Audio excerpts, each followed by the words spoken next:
Bueno, buenos días a todos y bienvenidos a FEMETAL, a los que estáis aquí presentes y a los que nos están viendo en streaming.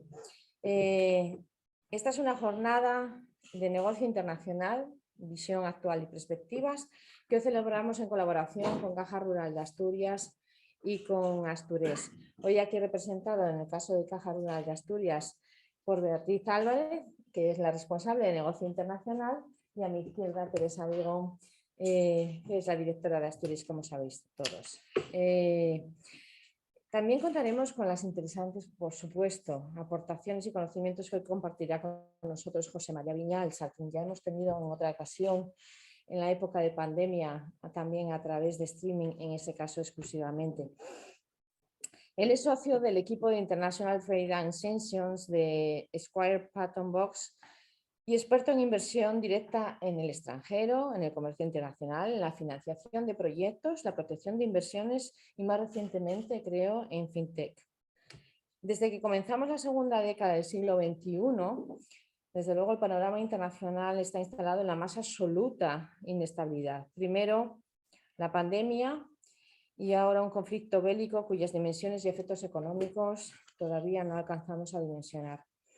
El mercado internacional se ha vuelto más volátil si cabe. La ruptura de las cadenas de suministro está a la orden del día en cualquier sector. Las materias primas se han vuelto casi un bien de lujo. Incremento de los costes logísticos y las sanciones y restricciones derivadas de la invasión de Rusia en Ucrania dibujan un marco internacional que necesitaba nuevas coordenadas para navegar en él. Por eso, Caja Rural de Asturias, Asturés y José María Viñals nos darán las claves para tratar de mantener a nuestras empresas en el mercado europeo e internacional y seguir manteniendo nuestra cuota de negocio como sector a pesar de las circunstancias. No deseo extenderme ya mucho más.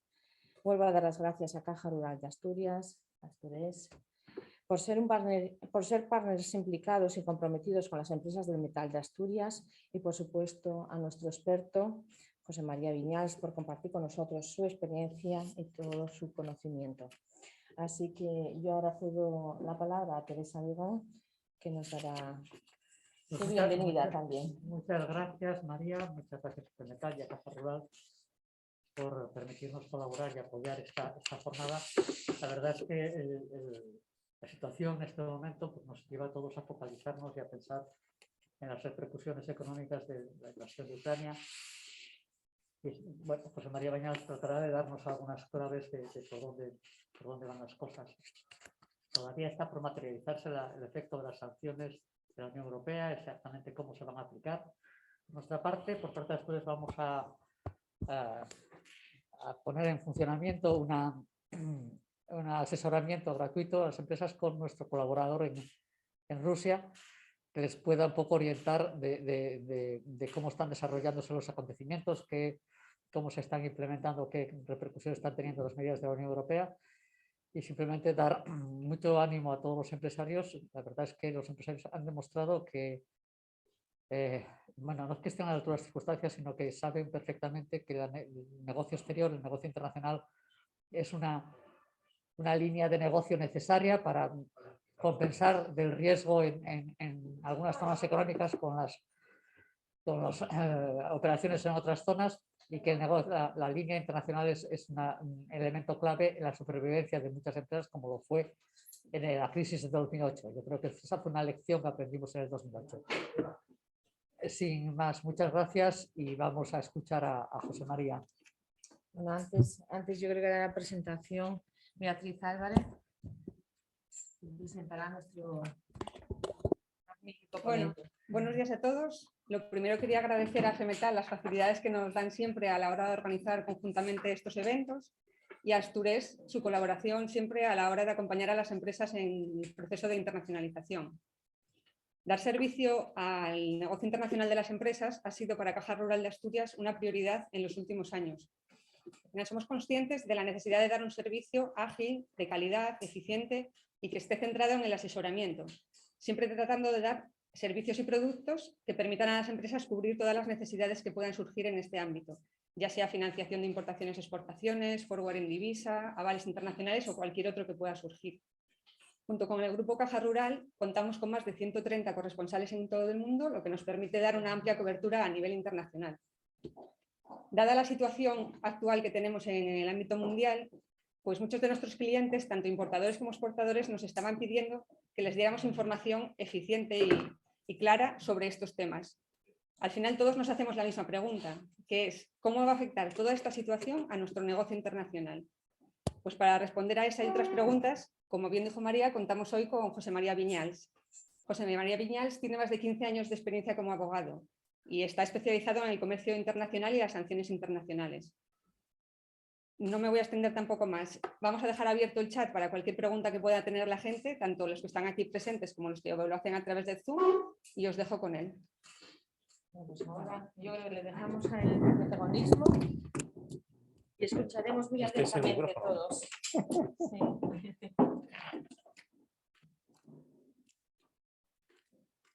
¿Puedo quitar la mascarilla? ¿Me puedo quitar la mascarilla? Sí, por supuesto. Debes. Vale, vale. Muchas gracias. Cuando estábamos ahí todos, pues,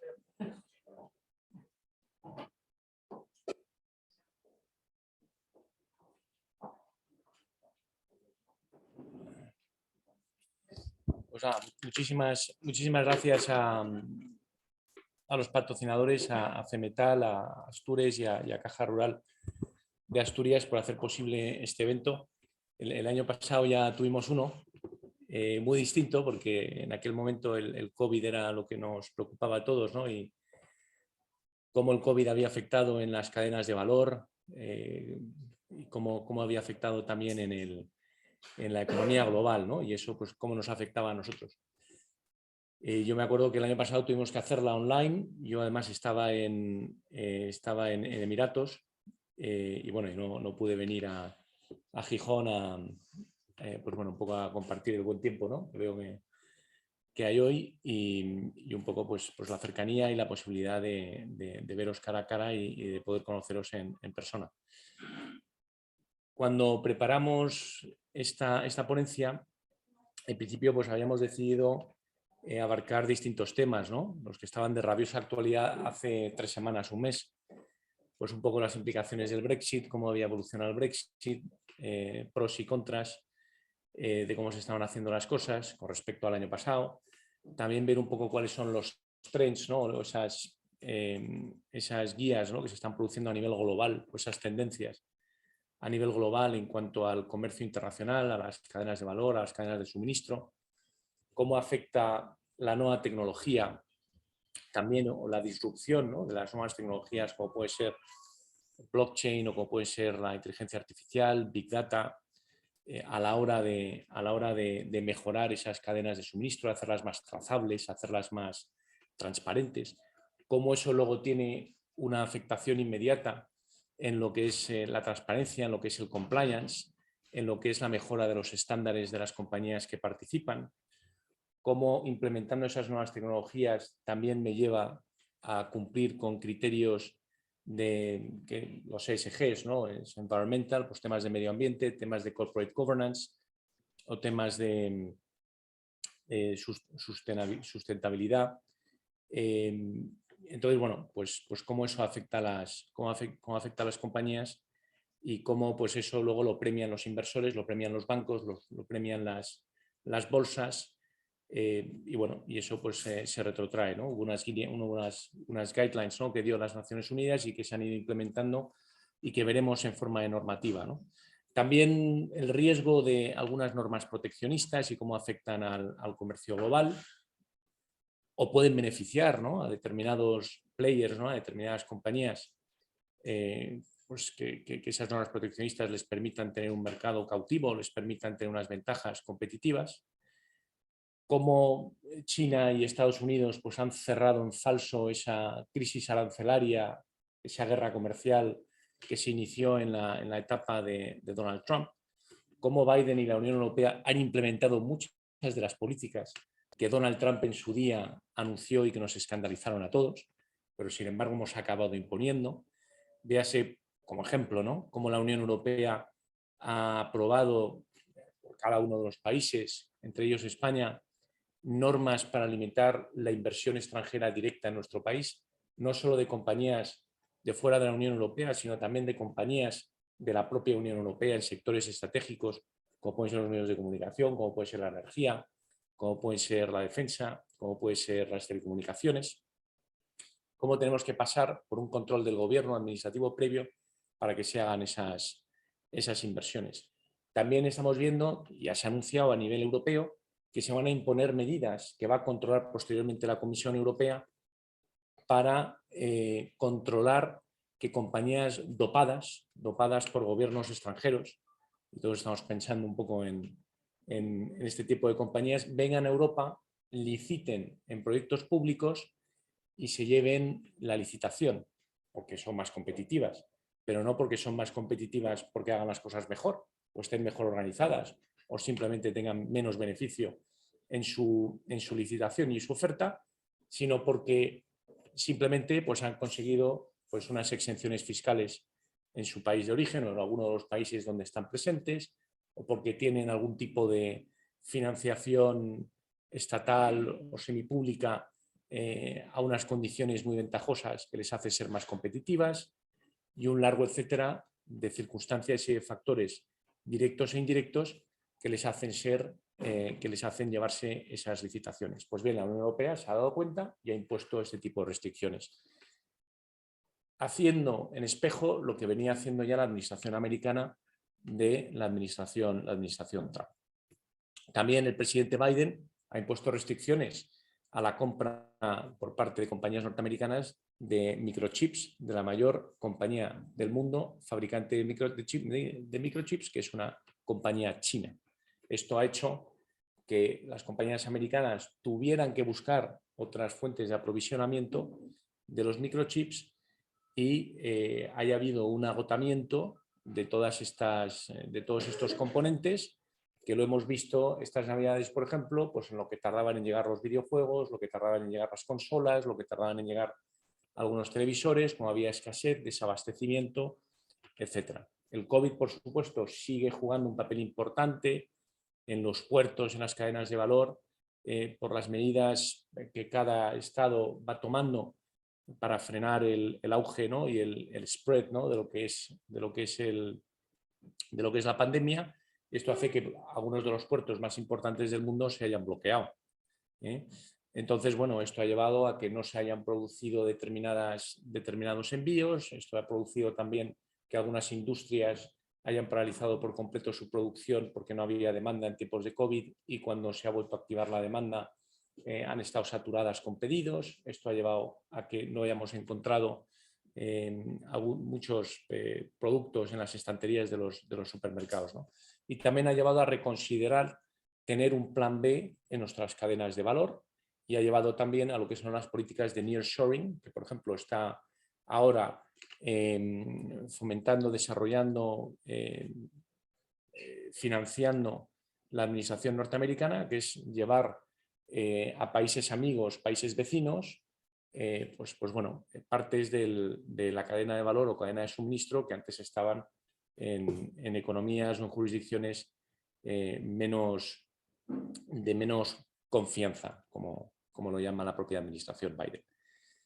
Pero todo esto se ha quedado completamente al margen, se ha quedado en un papel completamente secundario, cuando desde hace 12 días, o cuando hace 12 días, el presidente de la Federación Rusa decide invadir Ucrania. Y ahí, pues, algunos lo definirán como un antes y un después en nuestras vidas, algunos lo definirán como el hecho más relevante desde el final de la Segunda Guerra Mundial. Las imágenes que estamos viendo por televisión de las riadas humanas, ¿no?, que están saliendo de Ucrania, esas millones de personas, ¿no?, que están acercándose a las fronteras de Ucrania, sobre todo a la frontera de Polonia, pues nos recuerdan, ¿no?, a lo que fueron esas migraciones, esos éxodos masivos en la Europa, en la Alemania de 1945 o en la Francia de 1940, cuando fue invadida por Alemania. Entonces, bueno, pues ante esta situación terrible y ante la decisión también de hacer la guerra en los despachos, la Unión Europea, de forma consensuada, junto con el Reino Unido, junto con Estados Unidos, junto con otros países aliados como Japón o Australia, han impuesto sanciones a la Federación Rusa. a ciudadanos rusos, a sectores rusos y también a las provincias que están o que escapan al gobierno al control del gobierno de Kiev, Donetsk y Lugansk, que se han impuesto unas restricciones muy importantes. También ha habido sanciones a Bielorrusia por haber colaborado con Rusia en la invasión, por haber dejado que pasaran tropas por su territorio, que son las que están yendo hacia Kiev en este momento, ese convoy de 40 millas o de 60 kilómetros que hemos visto en las noticias, pues bajan desde Bielorrusia, que está a escasos 120 kilómetros de la frontera con Bielorrusia, ¿no? Entonces, bueno, esto no había pasado antes. La Unión Europea tiene sanciones muy fuertes y muy agresivas contra otros países, como puede ser Corea del Norte o como puede ser Irán, pero ni Corea del Norte ni Irán tienen la importancia de Rusia en la economía global, ni el peso de Rusia neto en la economía global, que recordemos que tiene un tamaño parecido al que tiene Italia, e Italia es un miembro del G7, ni por supuesto tienen la capacidad militar o nuclear que tiene Rusia, y quizá lo más importante para los que estemos sentados hoy aquí, ninguno de estos países que ha sido sancionado antes, de esta manera, es el tercer socio comercial de la Unión Europea. El tercer socio comercial solo detrás de China y Rusia. Por lo tanto, os podéis imaginar, en las cadenas de suministro, Rusia es un país que suele estar presente, ya sea porque es el suministrador de materias primas, y todos estamos pensando en el gas, estamos pensando en el petróleo. España tiene una dependencia relativamente pequeña del gas ruso, que es el 10% de nuestro gas, y del petróleo ruso, que es un 5% de nuestro petróleo nacional. Luego buscaremos otras fuentes alternativas en el caso de que el sector del petróleo o el sector del gas sean sancionados por la Unión Europea, porque a fecha de hoy, 8 de marzo de 2022, el sector de la energía rusa no tiene sanciones más allá de las que impuso la Unión Europea en el 2014. Es decir, y alguno pues hará una crítica o estará pensando si la dependencia mayor del presupuesto ruso es sobre las materias primas y sobre todo sobre el gas y sobre el petróleo, qué tipo de sanciones estoy imponiendo a la economía rusa si no sanciono la exportación de estos recursos, ¿vale? Pero bueno, son cuestiones que podemos plantear a nuestro diputado o a nuestro representante, ¿no? En el Parlamento Autonómico Nacional, ¿no? De forma constructiva. La Unión Europea ha sido y ha impuesto sanciones con una precisión quirúrgica. No ahora, vienen ya desde el 2014. La economía rusa es una economía fundamental para entender el desarrollo y para entender también el flujo de lo que es la dependencia energética de la Unión Europea. Hay una parte fundamental que se nutre de gas y de petróleo ruso, y Europa, pues aunque aquí tengamos hoy un magnífico clima, el otro día yo fui hasta Praga y a partir de la mitad de Francia estaba todo blanco, y febrero tradicionalmente es el mes más frío del año. Por lo tanto, la dependencia que seguimos teniendo en estos meses del año sobre el gas y en general sobre la energía rusa es enorme. Se habla de un 40% del suministro que consume el este de Europa viene directamente de Rusia. Por lo tanto, cuando los representantes del Consejo Europeo, los Estados miembros que forman el Consejo Europeo, que son los jefes de Estado y primeros ministros de los países miembros de la Unión Europea, se sentaron hace unos días para valorar las sanciones y aprobar las sanciones de forma consensuada y unánime, llegaron a la conclusión de que tenían que empezar por un primer paquete de sanciones y, según fuera escalando el conflicto, se iban a poner nuevas sanciones. Las sanciones más importantes vienen en dos formas desde mi punto de vista. La sanción del SWIFT, o lo que sería la desconexión del SWIFT a los bancos rusos o al sistema bancario ruso, que veremos ahora cómo se ha desarrollado, y por otro lado, directamente al sector de la energía, donde habría una prohibición expresa a lo que es la importación, sobre todo de gas y petróleo y otras materias primas que proceden de Rusia, que todavía no se ha producido, pero que está en debate y que parece que Estados Unidos contempla y está valorando imponer los próximos días, aunque fuera de forma unilateral sin que esto supusiera que la Unión Europea y el Reino Unido lo fueran a hacer también. Por lo tanto, desde un punto de vista político tenemos una situación muy peligrosa porque estamos al borde de una potencial guerra nuclear, como dicen los periódicos o incluso algunos de nuestros políticos, porque Rusia tiene esa capacidad nuclear y la está poniendo sobre el tablero en las negociaciones y en el conflicto ucraniano para prevenir que aliados intervengan directamente en Ucrania o que puedan llevar a cabo determinadas acciones que para Rusia supongan un acto de guerra. Punto número 2, la Unión Europea parece, al igual que la OTAN, no intervenir directamente sobre suelo ucraniano, es decir, parece que no habrá soldados o sangre europea o de la OTAN en los campos de Ucrania, y esto le lleva a ser mucho más agresiva en la otra herramienta que tiene de política internacional, que son las sanciones. Esto, llevado al campo de las empresas, llevado a aquellos que vemos la televisión y nos sorprendemos, nos escandalizamos con lo que está pasando, tiene un aterrizaje y tiene un efecto directo. Tiene un efecto directo para aquellos que tengan intereses en Rusia. Tiene un efecto directo para aquellos que introduzcan en sus procesos productivos o de abastecimiento productos que vengan directamente de Rusia. Tiene impacto para aquellas empresas que tengan clientes rusos. Tiene impacto para aquellas empresas que sin hacer nada que esté sancionado tengan presencia en Rusia. Vimos el otro día que Inditex, que tiene cientos de tiendas en Rusia y es su mercado principal después de España, ha decidido cerrar. Y algunos se preguntará, ¿ha cerrado por las sanciones europeas? Y algunos se le da las sanciones europeas y dirá, no pone nada del textil. No está sancionado el textil. Entonces, ¿por qué Inditex decide retirarse de su segundo mayor mercado? ¿Es por un tema de riesgo reputacional? Puede ser que el consejo de Inditex se haya reunido en Arteixo y haya decidido que por motivos reputacionales no le interesa seguir en Rusia. Pero alguien podrá hacerse la pregunta de, oiga, pese a no estar sancionado el negocio de Inditex por las sanciones europeas, puede ser que Inditex haya tomado la decisión con base en las contrasanciones, contramedidas económicas que ha tomado el gobierno ruso en respuesta a las sanciones europeas, porque Rusia ha aprobado ya paquetes de sanciones en forma de restricción de salida de capitales para aquellas empresas propiedad o que estén ubicadas en países aliados que han impuesto sanciones a Rusia. Y en declaraciones del presidente Putin, las sanciones de países aliados se consideran también como actos de guerra contra la Federación Rusa. Luego, a las sanciones europeas ha habido contramedidas rusas.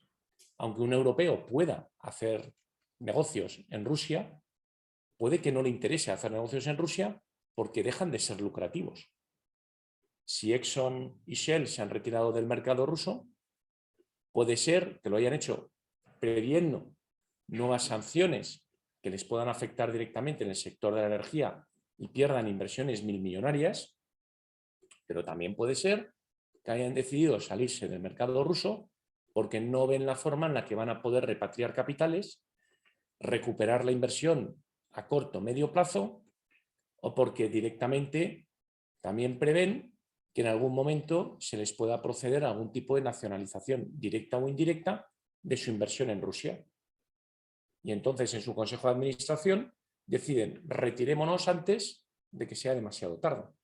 Entonces ya están poniendo encima de la mesa no solo las sanciones actuales que tiene impuestas la Unión Europea o Reino Unido, dependiendo del origen, o Estados Unidos, ¿no? En el caso de Exxon, frente a Rusia, sino que están ya descontando posibles riesgos con base en la escalada del conflicto militar de la guerra que estamos viendo en Ucrania. Y permitidme que haga un juicio de valor. Cada día que veo las noticias, no sé si es un efecto agregado de lo que veo el día anterior y desde el punto de vista anímico pienso que las noticias son peores o que cada vez están pasando objetivamente peores cosas, pero las imágenes son cada vez peor. Y esto lleva también a una prociclicidad en el mercado.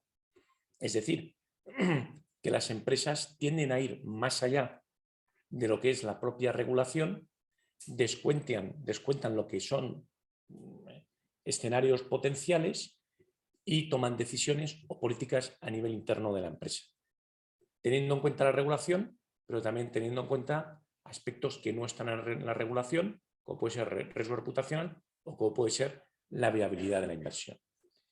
Ningún esquema sancionador se ha impuesto a corto plazo.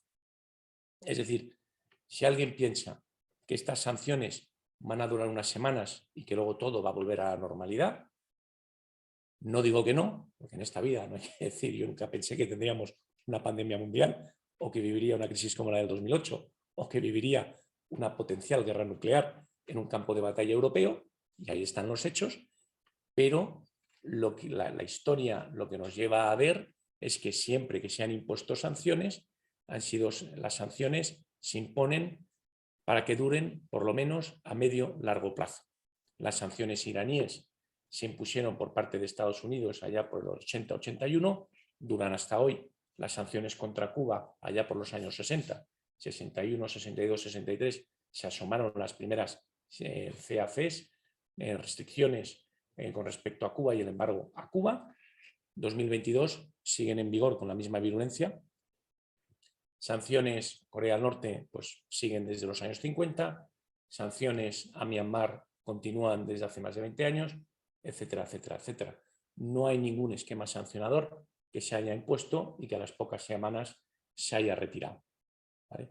Pueden haber circunstancias pues, que lleven a un cambio de gobierno, a un cambio de ciclo, a un cambio de paradigma político en el país sancionado y que lleven a la retirada inmediata de las sanciones, como hemos visto en algunas ocasiones, en el caso de Afganistán, cuando se produjo pues el derrocamiento del régimen talibán, o en el caso de Irak, cuando entraron las tropas aliadas y depusieron al régimen de Saddam Hussein, o en el caso de Libia, cuando se produjo el golpe de Estado después de una guerra civil cruenta contra Gaddafi. Bueno, pues estas cuestiones se dan. Pero también es verdad que si vamos y nos remontamos a los hechos históricos y de las sanciones, vemos también que las sanciones por sí solas no han contribuido al derrocamiento de un sistema político en una nación, ¿vale? Entonces, lamentablemente, hay otras circunstancias que deben acompañar a las sanciones y que también las sanciones hacen que desde el punto de vista de la política interna los países se hagan más fuertes o los regímenes se hagan más fuertes porque le echan la culpa de todo a las sanciones. El Kremlin, o el gobierno de la Federación Rusa, había descontado y había previsto que la Unión Europea impusiera sanciones virulentas contra Rusia. Habían previsto que una invasión a Ucrania, y no hay más que ver lo que eran las declaraciones de los líderes europeos, las declaraciones de los líderes rusos, era previsible que la Unión Europea fuera a imponer sanciones y además, como dijo la propia presidenta del Consejo, perdón, de la Comisión Europea, o el representante PESC, Josep Borrell, que iban a ser sanciones masivas, con estas palabras, masivas, sin precedentes y contundentes contra la Federación Rusa. ¿En qué se han traducido estas palabras? ¿Qué sanciones hay ahora? Porque se habla mucho en la prensa. En la prensa no solamente nos cuentan las normas que van saliendo, sino también la interpretación de las normas que van saliendo y cómo esto tiene un efecto en la economía o puede llevar a esa prociclicidad. Es decir, las cosas van mal, pero como pienso que van peor, actúo en consecuencia y como resultado hago que vayan todavía peor. Esto lo vimos en la crisis del 2008. Cuando íbamos al Corte Inglés y veíamos una familia que estaba pidiendo un préstamo para comprarse un smartphone, era porque preveían, o sea, tenían como previsión que les iba a ir las cosas un poquito mejor y que iban a pagar ese smartphone, que a lo mejor no se podían permitir en el momento que lo compraban, podían permitírselo porque las cosas iban a ir mejor económicamente en el futuro. Pero lo mismo pasó cuando llegó la crisis. Nadie se compraba algo que no se podía permitir o algo que era un poco arriesgado desde el punto de vista económico, no porque le hubieran reducido el sueldo o hubiera perdido el trabajo, sino porque como pensaba que las cosas podían ir todavía peor, actuaba en consecuencia, restaba su poder adquisitivo o su consumo al mercado y entonces colaboraba al esfuerzo de que las cosas fueran todavía peor, por ciclicidad negativa, por ciclicidad positiva. Desde el punto de vista del mercado ruso, desde el punto de vista de las relaciones rusas, estamos asistiendo ahora mismo con todas las noticias de las empresas que han decidido abandonar el mercado ruso, desconectarse de empresas rusos, estamos viviendo un claro ciclo de prociclicidad negativo, completamente justificado desde el punto de vista racional y razonable por lo que estamos viendo por la tele, por lo que leemos en la prensa, por lo que están haciendo otras empresas. Pero, ¿qué sanciones ha impuesto la Unión Europea? ¿Dónde está aquí el cogollito? ¿Dónde está realmente la cuestión jurídica? ¿Qué es lo que está causando tanto quebranto desde el punto de vista de la inseguridad jurídica? Las sanciones como tal son textos que suelen estar pensados, y tenemos la suerte que la Unión Europea sigue un modelo continental donde se intenta dar la mayor claridad posible, no así como las sanciones de los Estados Unidos, que utilizan catch-all principles, donde ponen principios muy amplios y la interpretación es muy difícil, salvo que la interpretación te la dé el propio órgano que ha impuesto la sanción. Pero en la Unión Europea tenemos la suerte de que las sanciones, dentro de lo que cabe, son self-explanatory, ¿vale? Se explican por sí solas y cubren el contenido que en principio nos deja entrever el texto sancionado. Pues recordemos que en el 2014, como consecuencia de lo que fue el conflicto de Ucrania, esas repúblicas de Donetsk y Lugansk que se rebelaron y la anexión de Crimea, se impusieron sanciones que se llaman sanciones sectoriales. Y fueron sanciones que simplemente afectaban a determinados productos que no podían ser exportados desde la Unión Europea a Rusia, sobre todo artículos de defensa, tecnología, servicios que tuvieran que ver con la defensa, y otros que tuvieran que ver con el doble uso, muy tasados, y desde el punto de vista de los productos. Desde el punto de vista del sector de la energía, se prohibía a las empresas europeas colaborar o enviar productos o dar servicios o tecnología en todo aquello que tuviera que ver con prospecciones en el Ártico, con prospecciones y tecnología en el campo del esquiste, es decir, de lo que es el fracking, y finalmente en todo aquello que tuviera que ver con la prospección y el drilling petrolero en aguas profundas, shallow waters, ¿vale? Esos tres puntos eran los que estaban prohibidos en aquel momento. Entonces, muchas empresas del sector de la energía, ingenierías, exportadoras de productos, etcétera, decían, bueno, está muy limitadito a estas tres actividades, está muy limitadito a una serie de productos que además están muy identificados, todo lo demás lo puedo hacer. Fenomenal. Y desde el punto de vista financiero y bancario, a 6 entidades financieras se les imponía simplemente la restricción de que ningún europeo pudiera darles préstamos o crédito y que ningún operador europeo pudiera comprar títulos valores emitidos por estas entidades a partir del 12 de septiembre del 2014. ¿Vale? Entonces, pues bueno, las sanciones estaban muy limitadas. Algunos protestaron en su día y decían, oiga, ha vulnerado la integridad territorial de un Estado. Se le ha puesto sanciones pues bueno, que están muy limitadas desde el punto de vista de algunos sectores, pero todo lo demás se puede seguir haciendo en Rusia. Perfecto. Llega el 26 de febrero y ahí el panorama cambia, porque el 25 de febrero y el 23 y el 24 de febrero se impone un paquete de sanciones. Se impone un paquete de sanciones que va directo a lo que son los territorios no controlados por Donetsk y Lugansk, por el gobierno de Kiev, perdón, que son los territorios de Donetsk y Lugansk, y se les impone una restricción calificada de restricción comprensiva o Comprehensively Sanctioned Regions. Esto quiere decir que Donetsk y Lugansk se convierten en todo aquello que se importa, se exporta, inversiones a Donetsk y Lugansk, se convierte en algo sancionado. Es decir, la relación entre un operador europeo y estas dos regiones es inexistente, porque cualquier cosa es muy probable que se haga, es muy probable que sea ilegal desde el punto de vista sancionador.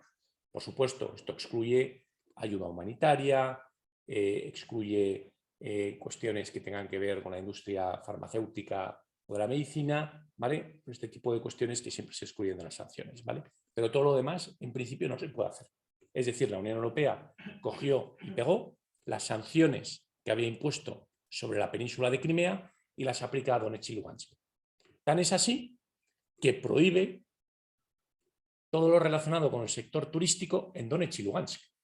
Y alguien se puede preguntar, ¿conocen ustedes a alguien que haya veraneado o haya ido de vacaciones a las provincias de Donetsk y Lugansk, porque yo no conozco a nadie. A lo mejor me estoy perdiendo algo y el Donbass es un sitio precioso para caminar y tiene unos prados estupendos, pero parece ser que Crimea, que sí que es tradicionalmente un lugar de vacaciones y un destino vacacional y turístico, y además si a alguien le gusta la literatura rusa, verá que las dachas, primero de los zares, ¿no? Y luego de los grandes políticos y líderes de la Unión Soviética, pues estaban en Crimea, ¿no? O sea, parecía que no eras nadie si no tenías una finca de verano, una dacha, ¿no? En la península de Crimea. Entonces, simplemente lo que hicieron fue copiar y pegar las sanciones de Crimea y aplicarlas a Donetsk y Lugansk. ¿Por qué? Pues bueno, por la rapidez, porque se produjo el incidente y se produjo la declaración de independencia unilateral por parte de Rusia sobre esas dos regiones. Como consecuencia, la Unión Europea respondió bloqueando todo lo que tuviera que ver con Donetsk y Lugansk. Posteriormente, cuando ya se produce el conflicto, o sea, cuando ya se produce esa invasión o cuando se produce esa ofensiva, se producen también y se plantean nuevas sanciones. Esas sanciones tienen que ver ya con la restricción de cualquier producto que sea considerado de doble uso, que son todos aquellos productos que vienen en el anexo 1 de la Directiva Europea de doble uso. Está prohibido, no se puede llevar a Rusia, salvo que tengas autorización y salvo que tengas licencia. Todos aquellos productos que estén listados en el anexo 10 de las sanciones aprobadas el 25 de febrero, que tengan que ver con el sector del refinado de petróleo, ¿vale?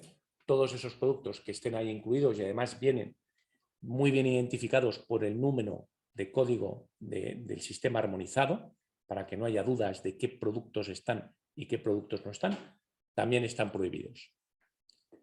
Todos aquellos productos que contribuyan al desarrollo tecnológico, armamentístico de la Federación Rusa y que vienen detallados en el anexo 7 de las sanciones del 25 de febrero, también están incluidos y no se pueden exportar.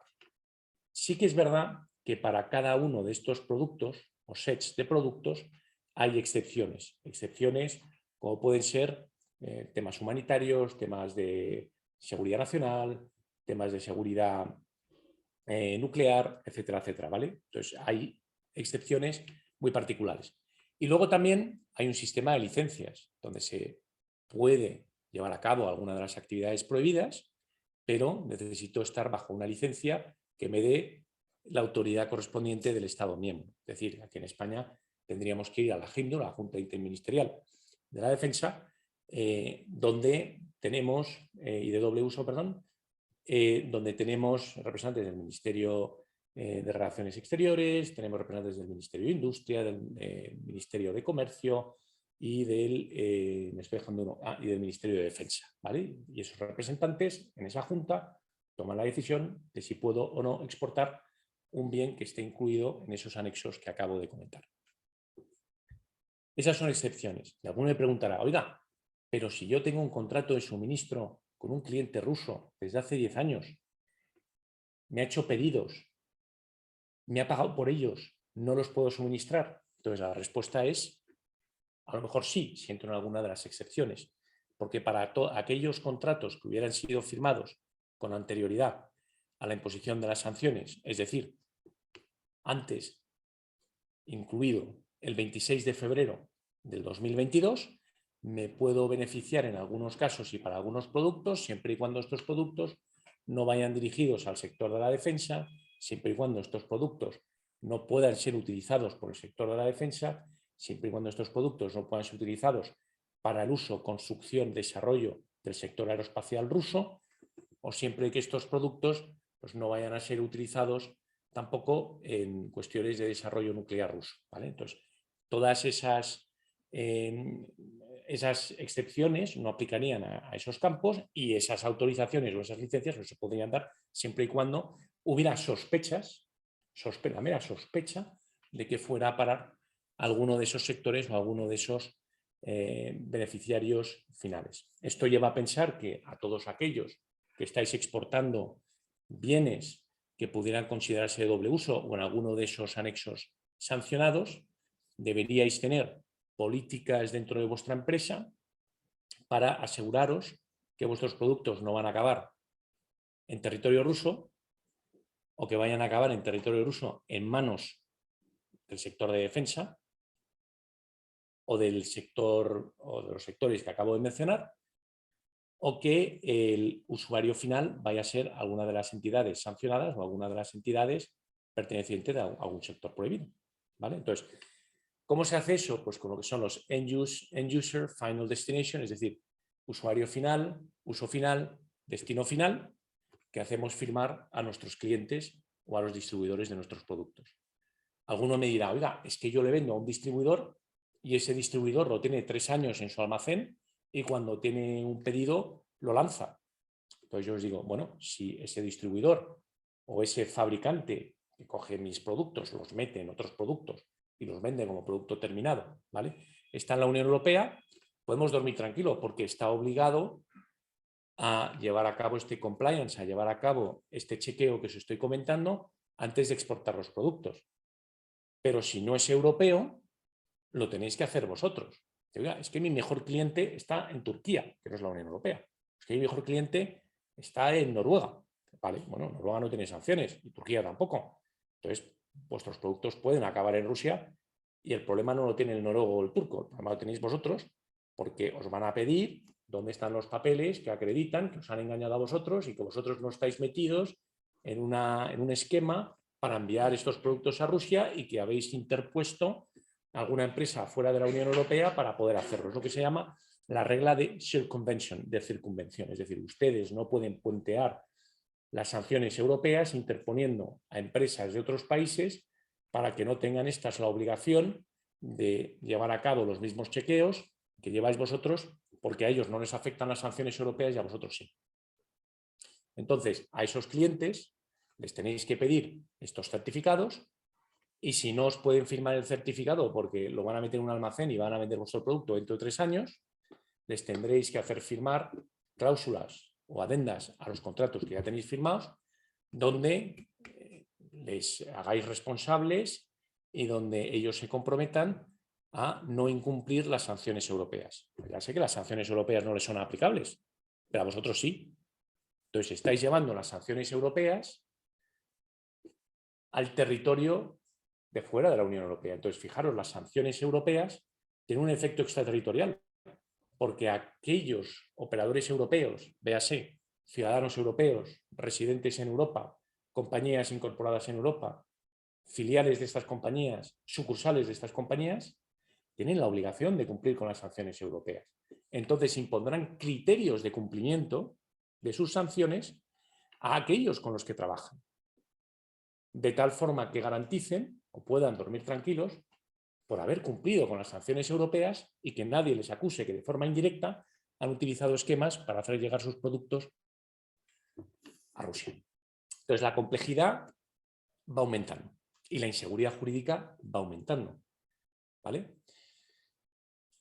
Esto en cuanto a productos. Aquellos que hayan estado metidos en financiaciones con ayudas públicas europeas con destino a Rusia, tendrán que ver si esas financiaciones siguen siendo válidas, porque hay un artículo, que es el 2E, que sanciona y prohíbe expresamente que con dinero público europeo se financien inversiones o se financie comercio con Rusia o que tenga por destino la Federación Rusa. Cualquier ruso, cualquier proyecto. Aquí ya no es sectorial. El dinero público europeo no puede utilizarse en Rusia. También hay excepciones, ¿vale? Pero en principio no se pueden utilizar fondos europeos. Por tanto, aquellos que estéis metidos o que hayáis pedido préstamos donde haya un componente de dinero público europeo, tendréis que ver si podéis seguir utilizando esos fondos, aunque lo que estéis haciendo sea legal, porque lo que está sancionado es el origen de los fondos europeos. No podéis hacer una actividad, una exportación completamente legal, pero puede estar o caer dentro del marco sancionador, ¿vale? Con respecto a las cuestiones financieras, que han dado mucho que hablar, las sanciones europeas contra los bancos rusos van en diferentes maneras, ¿vale? Y esto quizá a Caja Rural le interese más, porque esto es un quebradero de cabeza para cualquier entidad financiera. Cualquier entidad financiera y también para vosotros, porque para cualquiera que tenga una compañía que reciba o que espere un pago de Rusia o que quiera hacer un pago a Rusia, esto le afecta. Porque cuando vaya a Caja Rural le va a decir, no lo voy a hacer. O voy a aplicar mis normas de cumplimiento normativo y te van a llevar a 2 semanas, 3 semanas de espera. O te voy a congelar los fondos hasta que me demuestren que esta compañía con la que estás trabajando no está controlada ni directa ni indirectamente, ni es propiedad directa o indirectamente de un ruso sancionado. Entonces, primer bloque normativo europeo. La Unión Europea tiene unas listas de personas y de empresas que se llaman empresas designadas, designated entities, que pueden ser personas físicas o personas naturales. Los 321 miembros del Parlamento ruso, es decir, de la Duma, que votaron a favor de la independencia, de reconocimiento de la independencia de Donetsk y Lugansk, están incluidos en las sanciones europeas. Luego, si tenéis algún amigo que es representante de la Duma, votó a favor, obviamente está incluido en las sanciones europeas, no podéis, y se dejó un cepillo de dientes en vuestra casa, no se lo podéis devolver. Tenéis que bloquearle cualquier activo, material, tangible, intangible, derechos económicos, etcétera, etcétera, que esta persona o esta entidad pueda tener. ¿Vale? Lo tenéis que dejar completamente congelado y no ponerlo a su disposición, sea pequeño, sea grande. Imaginaros, si alguno de estas entidades, estamos hablando en algunos casos de grandes grupos o de personas con una capacidad económica enorme, ¿vale? Billonarios, ¿no? Estos que llaman oligarcas. Claro, las acciones que tienen las empresas quedan congeladas, cuentas bancarias quedan congeladas, derechos sobre estas empresas quedan congeladas también. Préstamos que han dado no se pueden devolver, ¿vale?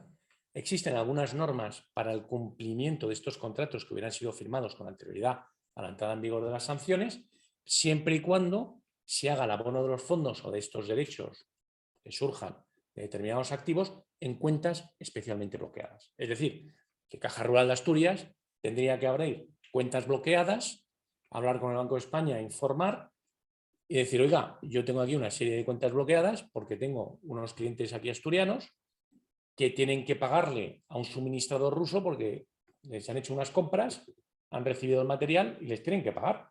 Y no quieren incumplir el contrato ni que la contraparte rusa les lleve a los tribunales en Rusia, ¿vale? Porque en Rusia han sacado también normas donde se puede entender como vis atractiva en aquellos supuestos donde haya conflictos, en aquellos supuestos donde haya incumplimientos contractuales que vayan a los tribunales. Si yo he pactado una cláusula de arbitraje o he pactado una cláusula de una jurisdicción distinta a la rusa, podría, por esa vis atractiva rusa, ¿vale?, de esa legislación, encontrarme delante de un tribunal ruso. Yo os aseguro que un tribunal ruso no va a aplicar las sanciones europeas. Entonces ya estamos añadiendo complejidad. Una cosa es la sanción, otra cosa es la posibilidad de que yo pueda honrar mis compromisos, otra cosa distinta es cuáles son las responsabilidades contractuales que lleva a un incumplimiento de un contrato firmado con anterioridad a la imposición de las sanciones y qué puedo hacer para mitigar esa responsabilidad contractual. ¿Por qué? Porque lo último que quiero es encontrarme delante de un juez ruso en pleno conflicto o escenario bélico para que me juzgue y donde no me va a tener en cuenta las sanciones propias que me aplican a mí. Luego, todas estas cuestiones hay que identificarlas y hay que diseccionarlas. Creo que hay una pregunta por ahí. Los derechos tribunales rusos, ¿sería la aplicación? O sea, una empresa rusa te puede demandar y tú tienes la obligación de ir a Rusia a las condiciones actuales, a ser juzgado en un tribunal ruso. Bueno. Las sanciones, pues las sanciones son barreras para aislar a todo lo ruso, ¿no? Entonces, ¿qué sentido tiene que te demande una empresa rusa y vas a un tribunal ruso? Bueno, ahí, salvo que se anule o se ponga en suspenso el acuerdo bilateral entre Rusia, que se firmó en la época soviética, pero que aplica a Rusia y aplica a países europeos y a España en concreto, de auxilio y cooperación judicial y de reconocimiento de sentencias. Si a ti te notifica fehacientemente un tribunal ruso y te da la posibilidad de comparecer vía Zoom, te puedes encontrar con una sentencia de un tribunal ruso que en principio debería ser de ejecución en España. Otra cosa es que tú puedas ejecutar esa sentencia en España, llevarla a cabo y pagarle a la contraparte rusa, ¿vale? Pero en ese caso tendrás que ver si está sancionado ese pago y para cumplir con tu obligación tienes la posibilidad de ir a Caja Rural de Asturias, abrir una cuenta bloqueada y meter el dinero ahí para cumplir con tu obligación ejecutiva judicial. ¿Vale? A día de hoy, imagino que lo estarán valorando porque toda esta casuística está pasando. A día de hoy sigue en vigor. A día de hoy sigue en vigor. También es verdad que a día de hoy tú puedes honrar tus compromisos con contratos previos siempre y cuando lo metas o transfieras los fondos a una cuenta bloqueada. Luego estarías cumpliendo, por un lado, con el contrato, porque estás pagando, y por otro lado, estás cumpliendo también, estás cumpliendo con tu obligación contractual y al mismo tiempo estás cumpliendo con las sanciones.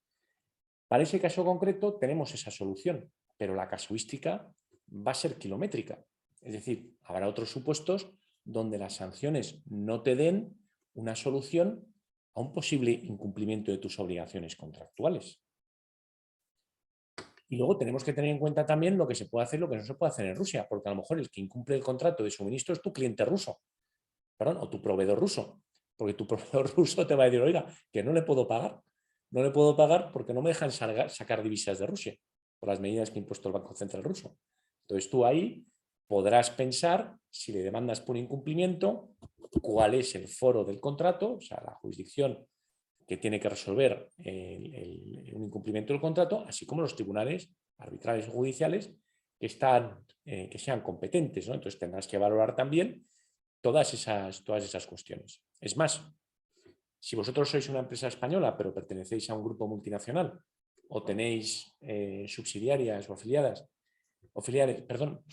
en otras jurisdicciones, como puede ser Reino Unido o Estados Unidos, ojo, porque tenéis que aplicar las sanciones europeas, pero tenéis que aplicar las sanciones de Reino Unido o de Estados Unidos según se aplica. Luego, a lo mejor vosotros podéis hacer algo como compañía española, como compañía europea, pero como vuestra matriz es británica o es americana, tenéis que aplicar las sanciones americanas o británicas.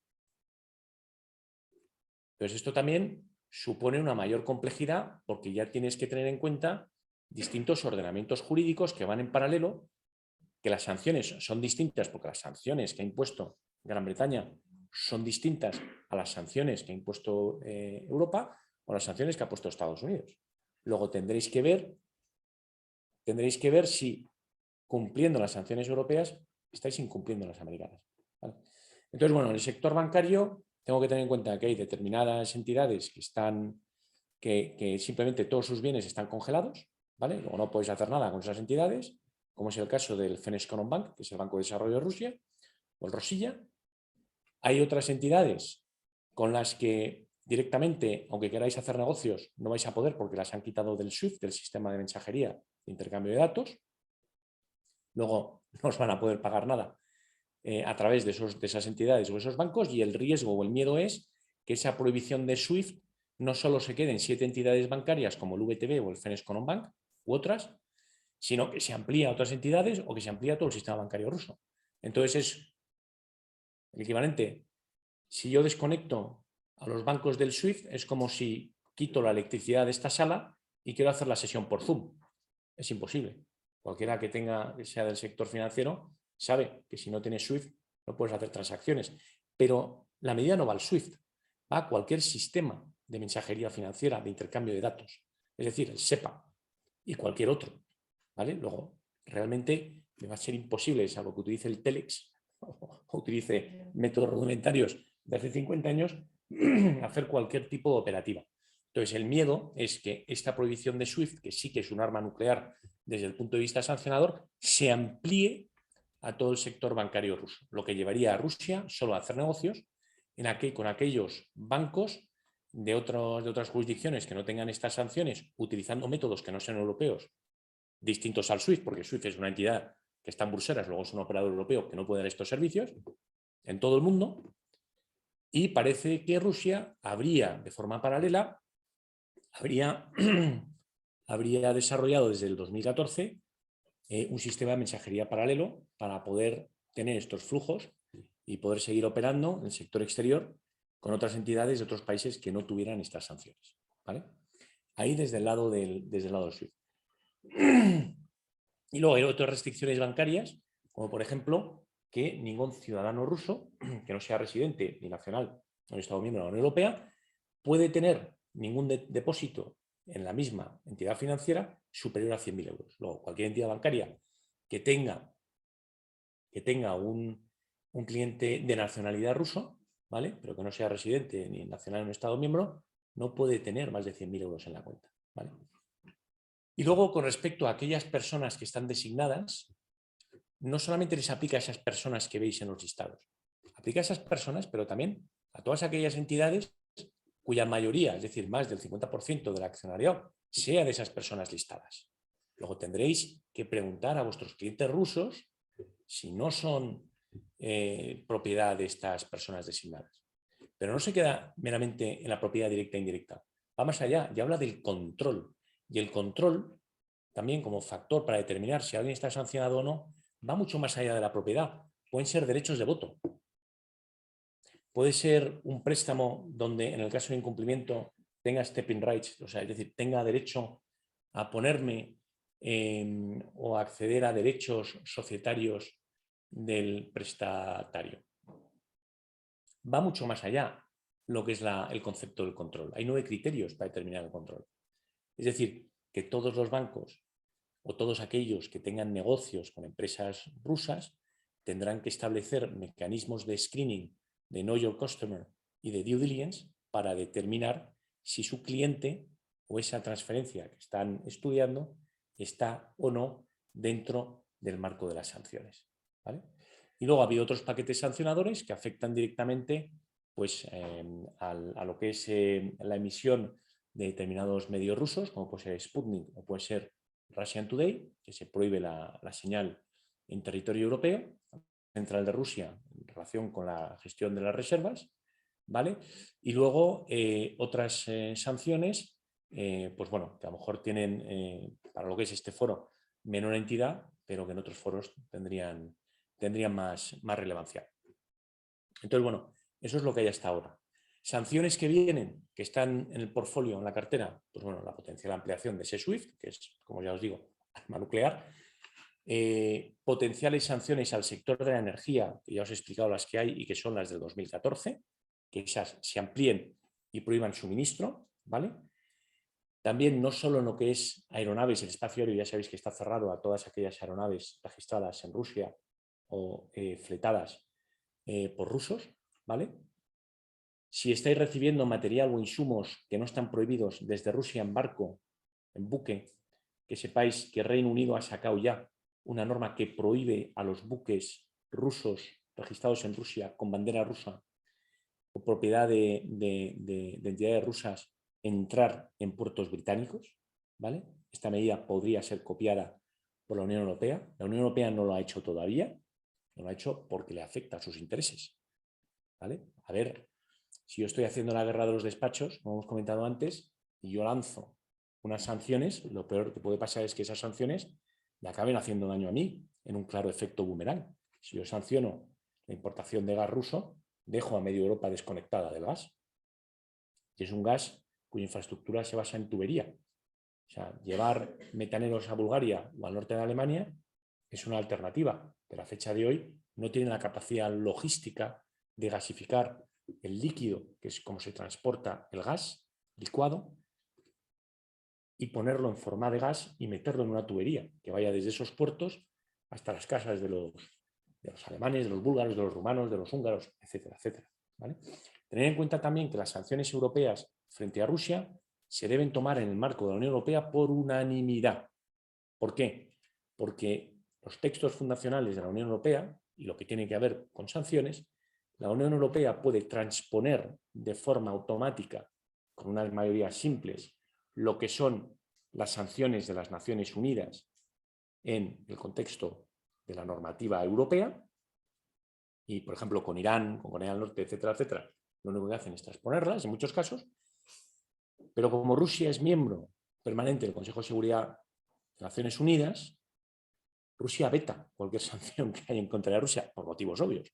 China también, ¿vale? Por lo tanto, las Naciones Unidas no tienen sanciones contra Rusia ni contra rusos.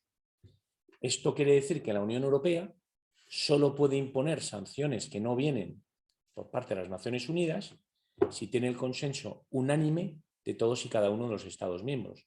Y os puedo asegurar que no todos los países miembros de la Unión Europea tienen los mismos intereses y la misma exposición de cara a la economía rusa. Bulgaria quizás sea el más expuesto. Chipre es el más expuesto desde el punto de vista financiero porque tradicionalmente ha servido como hub de capitales rusos. Grecia, turismo. Hungría firmó hace escasas semanas en una visita del presidente Orbán un tratado preferente para la importación de gas ruso.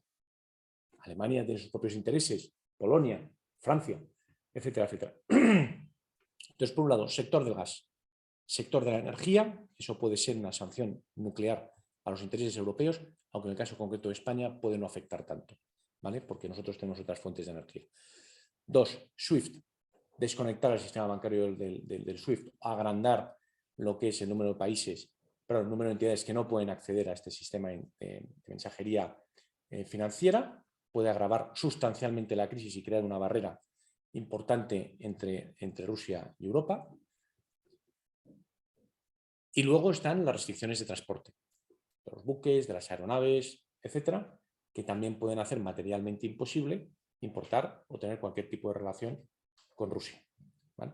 Entonces, bueno, pues como empresa, ¿qué podemos hacer? En primer lugar, matriz de riesgos, venir a estas reuniones para enterarse de cuáles son el paquete sancionado ruso, ¿no? Hablar con nuestro banco, que nuestro banco tiene que hacer el compliance también, es decir, va a ser nuestro mayor aliado. Hablar con nuestros juristas, obviamente, ver si en nuestro caso concreto aplica o no la sanción. Luego tendremos que ver si aplica o no sanciones rusas que puedan afectarnos a nosotros. Si somos compañía internacional multilateral, pues tenemos que ver si nos afectan otros esquemas sancionadores distintos del español. Es decir, si soy una empresa con capital americano, pues obviamente tengo que aplicar las normas americanas también. Tercero, ver si corto relaciones con Rusia, si lo puedo hacer dentro del marco de las sanciones, estaría protegido por las sanciones europeas que no permiten que se dirijan contra mí en territorio europeo, ¿vale? Por un incumplimiento contractual con base en las sanciones, artículo 11, ¿vale? Del reglamento 833-214, que es del que estamos hablando todo este tiempo, ¿vale? 833/2014. Ese es el reglamento. Bueno, y luego tengo que ver también desde el punto de vista operativo. Todo es legal, puedo hacerlo todo, tengo una opinión legal de mi abogado, hablo con mi banco y dice que puede, pero luego desde el punto de vista operativo no puedo recibir los bienes, no puedo pagarlos, no puedo recibir el dinero, etcétera, etcétera. Ya sea porque haya contrasanciones, ya sea porque haya contramedidas rusas, etcétera. Para prevenir problemas, pues cada grupo, cada empresa tendrá que implementar su política de empresa, ¿vale? Teniendo en cuenta los riesgos. Oiga, yo asumo que me demande el ruso, asumo que me tal, pero sin embargo no quiero riesgo reputacional y no quiero dejar de cobrar o que desde el punto de vista operativo tener en riesgo a la compañía por acuerdos que pueda tener con entidades rusas o que afecten al territorio ruso. Pues ya está, tendré que tomar una decisión en un sentido o en otro. Y luego a todos aquellos que trabajan en la compañía, todas las divisiones de la compañía, tendrán que tener un protocolo de actuación para poder identificar posibles riesgos, saber qué hacer cuando identifiquen los riesgos, que yo lo que recomiendo es parar la operación, y luego levantar la mano y preguntar en la compañía a aquella persona que le pueda dar respuesta o que a su vez sepa a quién preguntar fuera de la compañía para saber cómo actuar. Por lo tanto, estamos ante una situación que yo creo que justifica plenamente que hayamos cambiado el sentido de esta presentación, lamentablemente, porque a mí me hubiera gustado hablar de lo que íbamos a hablar, porque quiero decir también que la situación pues, que estamos viviendo no hubiera tenido lugar, pero dados los acontecimientos, pues yo creo que esto quizás sea más práctico y más útil para todos. Y yo creo que cerramos aquí la intervención y